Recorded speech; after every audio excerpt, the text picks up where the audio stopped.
Hi, morning everybody. As promised, I am posting a video now based on the poll that we took a couple of days ago on Facebook about some of the topics that you guys would want me to cover. And there were a few topics that were mooted, namely how to raise finance for title splitting projects, how to source title splitting projects itself, and how can you find some of these. The other topics that was mooted on the poll was the process of buying bigger projects for title splitting on auctions, and what is it that you have to think about when you're doing so. And the last one was one of our other guys that commented and added a new section, which is case studies and deal analysis.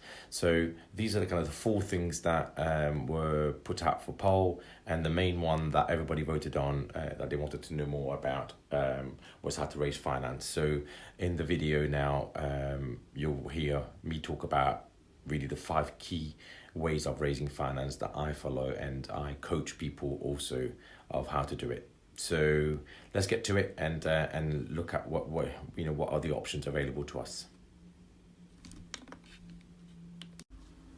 So in this video, I'm going to talk about the 5 key financing strategies that I employ when it comes to buying projects for title splitting. So in this video, I will cover these 5 main items. So cash, using my own cash to buy things. Second is using investor finance. Third one, we'll talk about buy with delayed completion. Then we go to, I'll explain the brand bridging finance. And lastly, talk about how you could also do it or the more convoluted way with buy-to-let mortgages as well, depending on some of the products that lenders offer. So we'll take each one at a time, and I'll walk you through some of the examples of financing.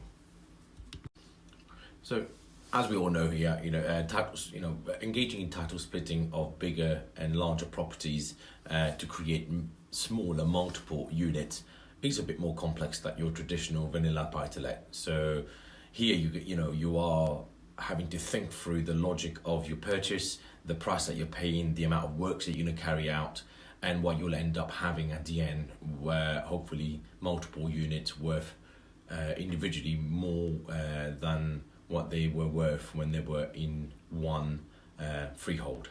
So because of all of that complexity and the people that are involved and the amount of time and effort that's involved in it, financing these larger purchases with a view of breaking them into smaller chunks can be more complex, and it is one that some lenders don't want to engage in at all, because I think either they lack the experience or, quite frankly, they don't want to get involved in lending on a unit which is then going to be broken down in multiple pieces that then might cause that original unit to be worth less. If the works are not done properly, the value of it goes down, etc., etc. So you can understand from a lender's perspective why the hesitance is there. So how do you do it though? That's all well and good. Some lenders don't want to do it, but how do I buy, and how should you be thinking about financing these projects? So first of all, I guess the main one that I would always advocate, if you can, and again, this is the massive caveat here, if you've got the money there to do it, always use cash. So if you've got the cash that's sitting in your bank or in your company's bank to be reinvested, this is your first and foremost place to go. Sounds obvious, but sometimes the obvious needs to be said. So this is what I do. I would tend to look for projects where I can buy them outright using my own cash, purely because A, it's easier. 2, there's no restriction on my ability then to change the title deeds, to then split the units in multiple pieces. Obviously, making sure that planning and stuff like that are observed, because otherwise you won't be able to remortgage and refinance or even sell those units anyway.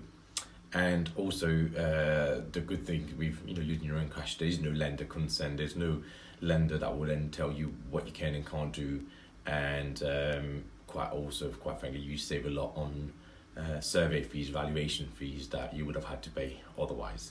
So, cash is always, as they say, king. If you've got it, definitely this is one of the first and foremost way of being more effective and more profitable when you're engaging in title splitting.